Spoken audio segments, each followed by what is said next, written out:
and it didn't bother you. You didn't feel anything. When do you think you started to feel things? With my son. Because the hardest thing wasn't like learning about the system or none of that. Even China, like I was always numb. Like even when I was raped, I was like looking at myself on the roof, like someone's in the corners, and like, oh, that's not me. How can that be happening to me, right? I was completely ignoring that. And in North Korea too, you're so numb in your brain. When I had my son in America in 2018, that's when I was feeling things. And I was so grateful that I felt even sadness. You were worried that you wouldn't feel it? I was very worried. Like, feeling something was very challenging. And giving birth to my son brought a lot of new feelings to me. And of course, the compassion is one of them, right? Like, I worry about I want the world to be a beautiful place for him, right? I actually care about the humans. And I don't know, this part is like, this is edited the first time that I knew what love was. And unconditional love was, I saw that you had a Rick Dublin here. Yes. I had one of those experiences, like, unplanned. Nobody knew. The MDMA, which was that MDMA, what it was? In California, and but until then, people told him, "Oh, I love you." I was like, "If you don't sleep with me, rape me, want something, why would you love me?" Right? I never understood that unconditional love between humans. Never felt like safe. So you never felt love with friends? No, it was. I learned love later, very, very in life. So I knew the word. But I did not actually ever felt it. So when I owned that, for the first time, I was like, all I felt was love and zero fear. And that's when like, I know that when these people say they love me, actually, this is how they feel, actually. Yeah. Is it possible to love somebody unconditionally? And after that, I became pregnant because I wasn't able to get pregnant from all my trauma I had. I had 3 IVF cycles at 22. And after that medicine, something, I don't know, relaxed in my body, I was able to conceive. And I had my son. I think a lot of people could benefit from one of those experiences. Yeah. I think it would change a lot about the way we look at life, the way we look at each other, and would just eliminate a lot of the anger that people have. Exactly. A lot of the misplaced anger. Unproductive, unhelpful, corrosive, dangerous anger for no reason. There's so much of it, and so much of it is so confusing, and so much of it is based on our own insecurities and our fear that other people won't love us back. Yeah.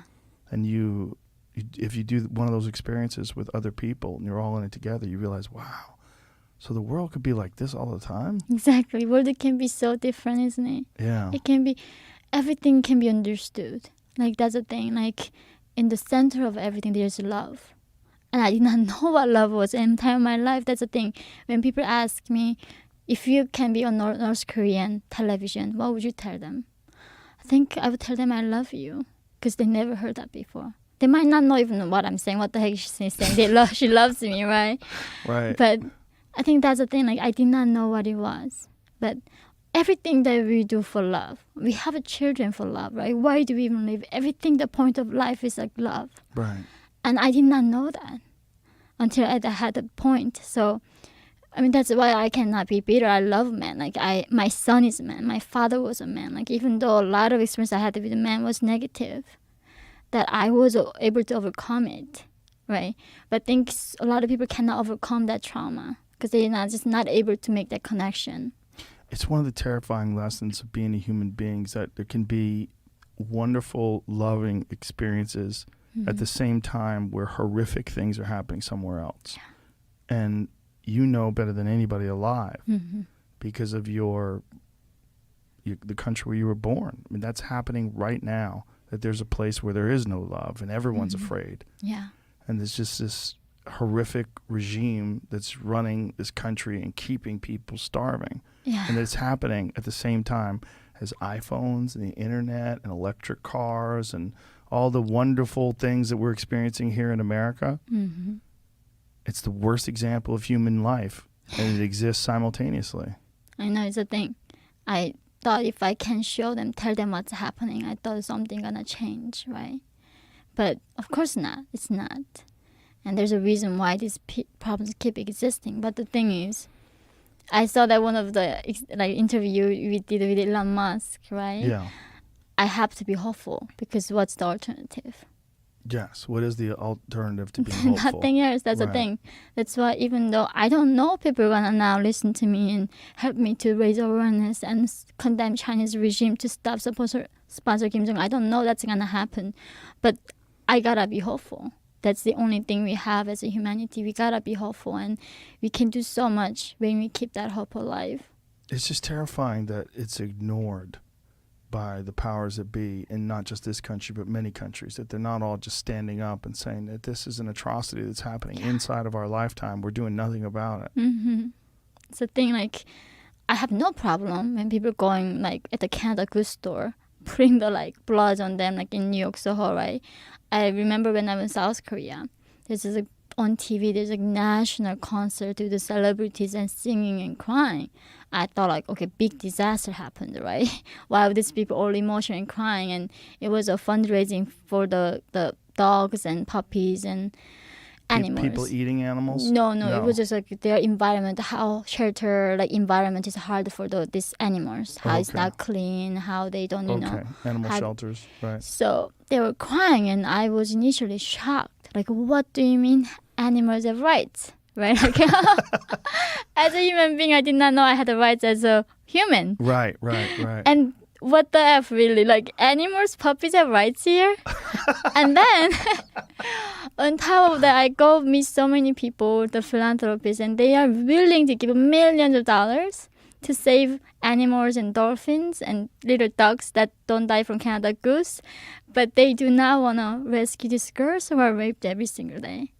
Yeah. And somehow, I think it's anti-human sentiment.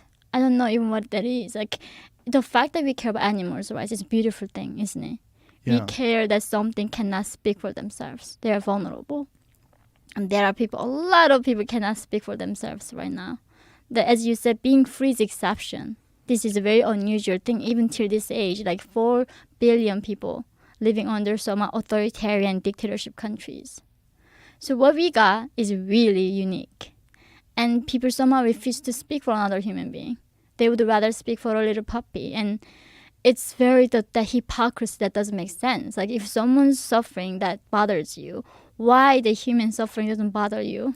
I think it's so big and so insurmountable that they don't feel like they can do anything about it, and so they're scared. And so they don't speak about it, because to actually do something would require an enormous effort. To do something to change the regime of North Korea. Like, what does a person who lives in Berkeley, who loves to support, you know, social justice causes, how is that person going to affect the dictatorship that's happening right now in North Korea? It feels like they can't do anything about it. They can tweet about what's happening that China does to North Koreans. Yeah, they're scared to even tweet about China. Exactly. They'd rather tweet calling, you know, some white guy racist. Yeah. Inherently, or some, you know, this person of that, or that person of this, and come up with some sort of, you know, insults for people that don't agree with what they agree with. It's it seems too big. It seems like they can't put a dent in it, so but they leave it alone. that's a lie, though. They are telling themselves. Little thing that even little tweet would help. I think a lot of people don't even know about it. Exactly, that's the thing. Like, the mainstream doesn't give a platform to the people who want to challenge the CCP. Right. So I mean, these girls who were captured by Taliban, ISIS, few 100,000 people who were oppressed gets Nobel Peace Prize, right? Yeah. There are like 25 million people oppressed. When did you hear anybody world recognizes from North Korea or anything for this cause? What did you think when Trump met with Kim Jong-un? Well, with Trump, right? That's the thing. It seems like Trump got everything do wrong or everything gotta be right? I mean, nobody's perfect. I do think Trump was really right on calling out China.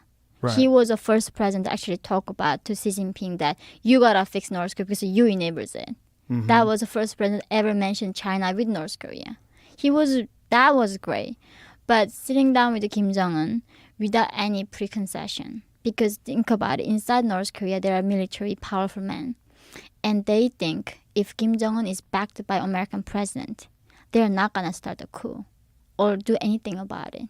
So for Kim Jong-un was a very good opportunity to legitimize his power within a country, inside North Korea, to consolidate that power. Because until that point, even Xi Jinping didn't invite Kim Jong-un to China over, even once.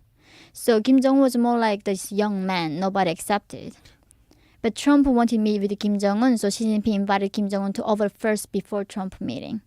So that's how he went to China for the first time and meeting Xi Jinping. Because he knew that Trump was going to meet him. So, I mean, of course, China won't have influence beforehand. So that's why, Of course. right before the meeting, he went to China first. And until that point, China didn't even invite Kim Jong-un. It was too lower for them. Really? They would not even recognize. Yeah, it was there like a little brother of the puppet state. So they would not treat like Kim Jong-un like a leader. He didn't even get the invitation to visit China. Is there a real possibility that someone could overthrow him from within inside the country? It's impossible because China is behind it. China is fully behind it. China lend this land for 200 years, 50 years on this like mine towns, mining, blah, blah. Everything is lent to China. So North Korea is not Chinese. And the labor is free for the Chinese to use. So everything is now Chinese in North Korea. It's China, basically. Nothing is North Korea's anymore. Wow. I mean, these mines, everything is like land like 200 years. That's the least they have. I mean, how many generations that change in 200 years time? Right. So it's China's, North Korea is China. There's really no distinction at this point. And China is very clever in the way they have all these interests in all different parts of the world, and in Africa and all these different mines. And It's like all through economic Yeah. power. That's how they disable them and enslave to their ideology, and then they cannot speak up. And that's happening to American, even Ivy League schools get funding from China. So all this research is like papers. They don't do things that challenge their narrative, right? And the media, Hollywood, right? They need the money from China, so they are not gonna do anything about it. So that's how slowly they infiltrate every sector that we have right now. Part of me is very upset that more people have not talked to you. Well, because I'm a liar. Because I'm a liar. I'm the propaganda puppet of the West. CIA trained me. That's what they say. Oh, yeah. So when I was starting giving interviews in the beginning, that like 15 and 13, the age difference that I did not know, right? Right. And then like the mountain that I climbed, they went to Google map somewhere and checked the altitude. So basically scientific altitude, I should not have said it was a mountain. It was a high hill. But as a child, like I don't know what altitude is, a hill or mountain. I still don't know the Right. difference. So I said the mountain, that she's alive because what she climbed was a hill. So they try to get you on a technicality Yeah, but that's with the altitude of the hill, and then also on a technicality with the age, which you Yeah. explained. So she's like trying to change her name. But one thing I did hide was that I trafficked in China. Because in South Korea, still girls' virginity is everything. And I wasn't planning to come to America, right? I didn't even have a right to come here. I was South Right. Korean. I wanted to have a child. I wanted to have family. And if I say I was raped 2 years by a human trafficker, who's gonna in normal same family gonna take me? Right. So I had to lie that I said I was okay. My mom only raped and she covered me. And then when I was writing my book, I knew, of course, Penguin is not stupid. They took a legal team with the people with me and then got the live recording of people who crossed desert with me, who grew up with me, everybody. So they got the live recording in the legal team. So that's why after the book, there's not even one single accusation because they were going to sue afterwards. Like we have entire evidence. Right. So it was everything before the book. And also the thing is, a lot of Maoists, Leninists, they sympathize North Korean regime, right? So many people hate America. And I'm here saying America is the best country in human history. Of course, I now became the symbol of this bigotry. So, But I'm just shocked that more people in America are not talking to you. That more of these mainstream outlets don't want to hear your story. because of China piece, my story is very inconvenient. Because because I'm a slave. Actually, I was a slave, and I was bought by Chinese and exploited by them. So how do they cover my story without including China piece? It's impossibility. I can't believe that that's keeping people like the Washington Post or the New York Of course Times. it is. I know, but it's hard to believe Yeah. that this isn't just a human story, Mm-hmm. a staggering human story, an amazing human story in terms of like the education that you've had, the experiences that you've had, the way you've changed and evolved, and having escaped from North Korea into China and then to South Korea and then eventually to America and experienced all these things from this very unique perspective. I mean, it's an incredible story. But no, because they expect me to become now victim, right?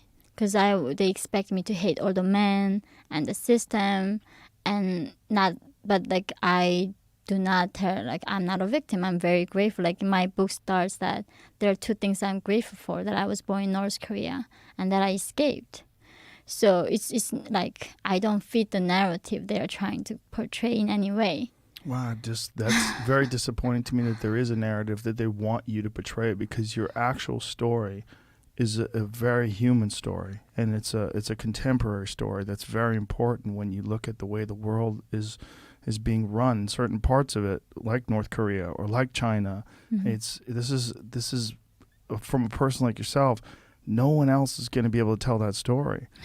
Your story it's impossible for anyone that hasn't experienced it to tell. It has to be you. Yeah, but then that's why I'm grateful despite all that, North Korea did everything they could to character assassinate me. Because that's what they have, the biggest hackers, and they have the armies of hackings and go harass people and hack the Sony studio. Remember when they Yeah. were made a movie? So they exactly the same thing. They were reaching out to Penguin, my editors, like we're gonna blow up Penguin if you write this book. And there was so much harassment. And internally, we were so scared, like Penguin people, like we don't want to lose our job, we don't want to blow up. So they Right. don't even talk about in the public that you get attacked from North Korean regime. Like North Korean's diplomat in London was reaching out to my editor to sit down and meet them in person Wow. to stop the book. So, and of course, like everything is written on media, that's all believable, right? Everything's written, then people just believe whatever it was. Yeah. So it's now that's what North Korea is so good at, like creating this narrative and character assassin people. And eventually it doesn't work, they're gonna kill you directly. And that's what they did. Initially they were like threatening me and stop talking about it, and then I still did. So they put entire 3 generations of my family on that North Korean propaganda channel, and they made them to denounce me, and they were gone. So They're gone? yeah. Because I still have agents in North Korea, and they all disappeared. So they were all killed. Yeah, concentration camp means death. So even including my neighbors. I think that was so unbelievable. Is that what's the crime of being a neighbor? They were not even that close to me, but these neighbors, the fact that they knew me, that was their crime. And this video is on YouTube. And they went after everyone you knew. Yeah, everybody I knew. Everybody I knew. In my entire town and entire my father's side and mother's side, entire generation. And my cousin that I raised. And yeah, that's the thing. Like I knew this is an evil regime. But I somehow thought, like, how can they be threatened by 13 years old? I'm not even sharing how North Korea develops their missile program, right? All I'm saying is what the UN says. Like, there is a public execution. You see from satellite photos, you see. And there's like 33,000 North Korean defectors made to South Korea. They talk about starvation. And then that we get captured in China and being sold, and there's documentaries about it. So I'm not even sharing the first class information. I just didn't think they were going to be threatened. I just really didn't think that I was gonna be threatening to them at all. And well, they don't like allow any dissent. What do you think is going to happen with that country? Like China, they can last a lot longer. They might last longer than us. They might beat us. Because that's the thing, like, it's, as you said, people become softened. and they do not know how to be resilient, right? And also, as you said, people here been surrounding such a goodness of the world. They don't recognize, they don't even know how evil can be a man be like, right? Or regime can be like. They don't know how cruel these regimes are. They don't even recognize the darkness they see. So I think because our inability to recognize this crime and darkness, I think they might outlast us. So that is my biggest fear. And So you have a genuine concern that this country could collapse. yeah. I mean, every civilization collapsed. Persians, I mean, how many civilizations before us came? Right. The They Greeks, all- the Romans. Yeah. Exactly. So there shouldn't be any exception to Western civilization. If we do not appreciate and guard this civilization, that alignment that we got, Especially if you pay attention to what's going on right now. of course. And especially the way it's emanating from the universities, which is what's teaching and putting ideas in the minds of young people who will then go on to run things. This foundation is corrupt. The only way that is to us to change is of getting rid of the Western civilization, getting rid of American Constitution. Great. It's not. I'm not saying like every class you set at Columbia. That's how they end the class, right? Every problem going back to root. Getting rid of white men. They are the problem. They are the source of every single problem that we have. They mess up Africa. They mess up Asia. They mess up every single thing. And like one class I remember at the end of senior year, taking the music class, right? It should be the least political. Western music is one of the core curriculum. And the professor asking who has a problem studying Western music. And of course everybody raised their hands. Because of these bigots like Mozart and Beethoven, they silence all the minority groups. We have to listen to these bigots right now. And it's the fact that Columbia having this core is like a shame. And so I'm like, I'm sitting in the West. What's the problem studying Western music in the West? Right? Well, not only that, you're studying musical history. You can't deny the history. You can't deny that these people made this music. It doesn't absolve anyone of any crimes that they committed if they committed crimes. Yeah. But to deny it all. Yeah. I mean, they say like reading Jane Austen is like a hidden oppression that we don't see because she was living in a time of white colonialism and white supremacy. So the fact that you read Jane Austen is you get subconsciously brainwashed. And this is how you need to look for hidden oppression. Oh my God. Oh, it's so disturbing. It's so real, though. I mean, that's really what's happening right now. And people are paying hundreds of thousands of dollars to have their children indoctrinated into these ideas. Yeah. Well, I don't know where we're going to end up in 10 years. I don't know either. But I really enjoyed talking to you. Thank you very much. You're a very, very brave person. And I think that your message is, it's very important. And it's also, there's no one else who can tell it.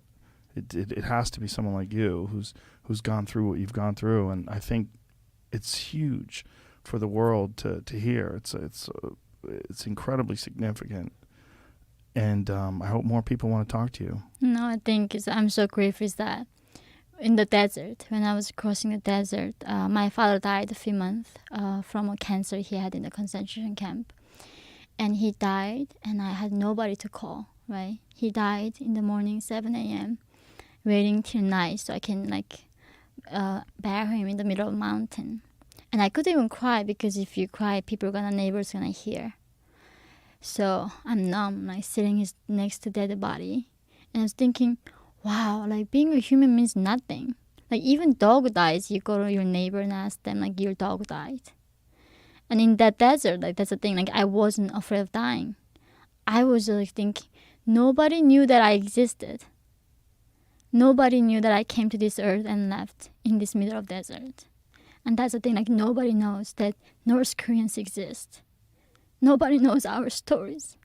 So I think the fact that people knows my father and my people is the biggest comfort for me.